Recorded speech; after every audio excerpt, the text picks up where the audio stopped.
Siapakah yang dimaksud dengan presiden boneka sehingga ia menjadi presiden dalam arti yang tidak sebenarnya? Ia bukan presiden yang memiliki kemandirian dan independensi.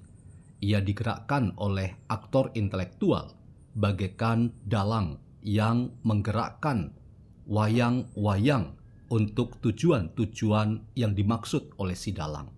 Dan siapakah yang dimaksud dengan sang dalang itu yang menggerakkan boneka atau wayang-wayang itu? Inilah pertanyaan-pertanyaan kritis yang muncul dalam wacana perpolitikan di tanah air kita pada hari-hari ini. Bagaimana kita membincang hal ini? Selamat datang dalam channel Meragukan Filsafat, sebuah channel yang secara sadar dibangun untuk turut mengedukasi ruang publik virtual Indonesia dengan menawarkan alternatif berpikir dari lensa pemikiran filsafat untuk membaca fenomena sosial, politik, kebudayaan dalam konteks Indonesia kontemporer, tanpa berpretensi untuk menggiring opini kita mempercayai pandangan-pandangan dalam channel ini. Teman-teman, wacana di seputar adanya presiden boneka atau presiden wayang yang digerakkan oleh aktor intelektual yang menjadi dalang itu menyeruak dalam percakapan politik tanah air kita. Bahkan si presiden boneka ini dianggap sebagai presiden yang jadi-jadian dan tidak menjadi dirinya yang sebenarnya. Ia kehilangan ketegasan dan prinsip-prinsip yang sebetulnya diamanatkan dan diberikan tugas besar oleh negara, karena kekuasaan yang diemban oleh seorang presiden itu adalah kekuasaan yang hampir-hampir absolut. Tetapi ketika sang presiden menjadi boneka atau menjadi wayang, maka tak ubahnya ia menjadi seorang presiden yang bisa mengikuti sang dalang yang menggerakkan si boneka atau wayang itu untuk mengikuti apa kemauan dari sang dalang. Akhirnya banyak hal yang dianggap sebagai sesuatu yang seharusnya dilakukan oleh sang presiden, tetapi itu tidak bisa dilakukan. Karena apa? Karena sang presiden boneka ini adalah sang presiden yang harus patuh dalam kendali yang diperintahkan oleh sang dalang tersebut. Dalam wacana perpolitikan di tanah air kita, presiden boneka itu dianggap dan selalu berusaha secara sistematis diarahkan tuduhan itu kepada Prabowo Subianto.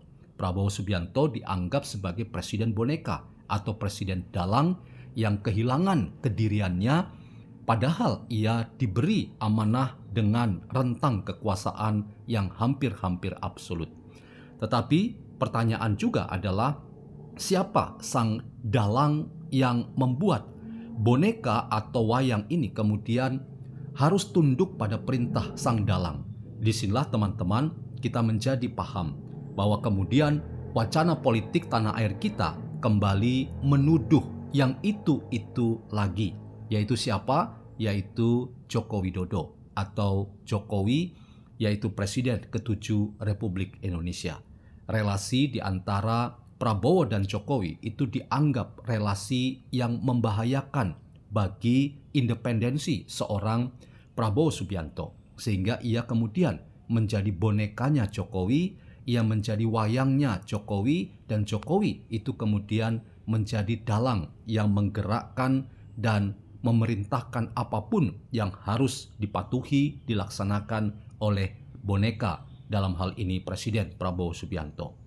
Kalau itu dianggap benar teman-teman, tetapi perspektif itu sekali lagi datang justru dari mereka-mereka yang terus mengkapitalisasi cara pandang nyinyir terhadap rezim pemerintahan Prabowo Subianto dan dulu pada rezim pemerintahan Joko Widodo. Inilah kapitalisasi tentang disinformasi, fitnah, dan ujaran kebencian yang ulang-ulang dilakukan. Itu kemudian menjadi narasi yang seolah-olah benar bahwa Prabowo tidak independen, Prabowo itu menjadi presiden boneka dari Joko Widodo yang bisa memerintahkan apapun, dan seorang Prabowo itu kemudian harus mematuhi apa yang diperintahkan oleh sang dalang dalam hal ini Joko Widodo. Saya ingin katakan teman-teman bahwa pemaknaan bahwa Presiden Prabowo adalah presiden boneka atau presiden wayang dengan dalangnya Joko Widodo itu tidak tepat. Itu hanya tepat bagi mereka kaum yang nyinyir dan terus-menerus menebar fitnah dan kebencian. Seolah-olah ada persoalan yang sangat emergensi dan membahayakan yang sedang dialami oleh Indonesia.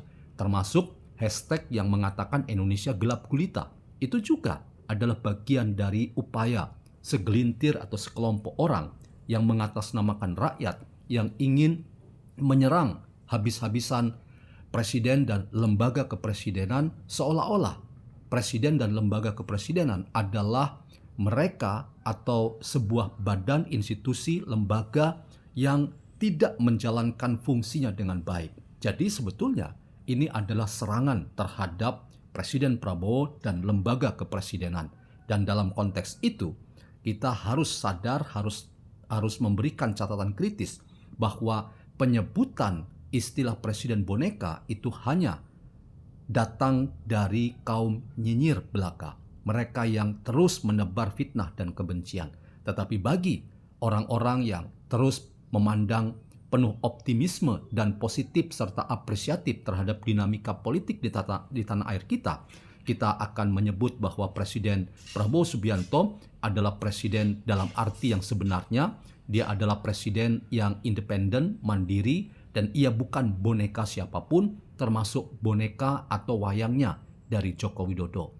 Ia berulang-ulang katakan bahwa relasi baiknya dengan Jokowi, termasuk SBY, dan pernyataan politik seorang Prabowo bahwa ia adalah orang yang menjaga melindungi seluruh mantan presiden termasuk Megawati Soekarno Putri, itu adalah sinyal bahwa politik persahabatan Prabowo terhadap para pemimpin bangsa yang sudah purna tugas itu tidak dimaknai bahwa ia merendahkan kekuasaan yang telah diamanahkan kepadanya.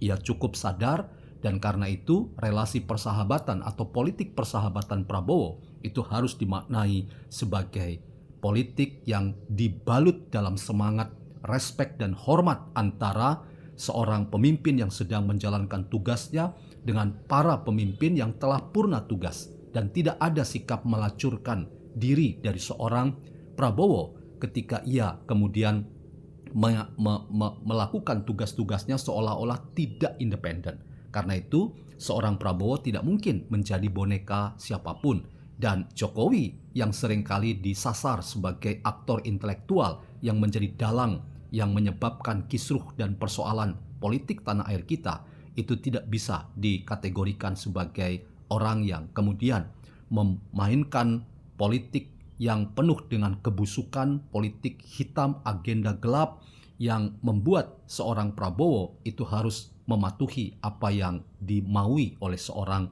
Joko Widodo karena ia adalah dalangnya.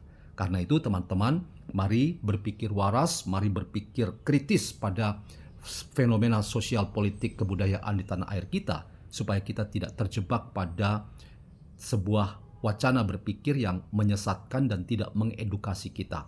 Jadi sekali lagi teman-teman, penyebutan atau istilah atau terminologi presiden boneka atau presiden wayang itu tidak bisa disematkan pada Prabowo Subianto. Prabowo sadar independensinya dan demikian juga Jokowi bukan dalang yang menggerakkan wayang atau boneka dari seorang Prabowo Subianto. Hubungan di antara mereka adalah persahabatan yang dibangun dalam sikap respek dan hormat antara satu dengan yang lainnya.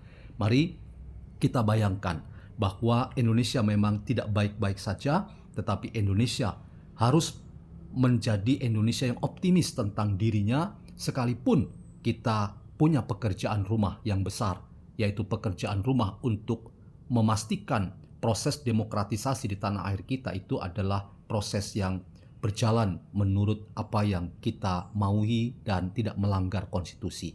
Karena itu berpikir positif jauh lebih konstruktif dalam rangka membayangkan Indonesia yang terang benderang hari ini dan ke depan. Jangan katakan Prabowo presiden boneka dan jangan katakan juga Jokowi adalah seorang dalang yang jahat yang ingin mengacaukan seorang Prabowo dalam menjalankan tugasnya sebagai seorang presiden hari ini. Pemimpin kita hanya Prabowo Subianto, itu tegas dikatakan oleh Jokowi, dan Jokowi tidak akan cawe-cawe. Ia menghormati orang yang bernama Prabowo, demikian juga Prabowo merasa bahwa Jokowi adalah sahabat dalam politik untuk kebaikan bersama.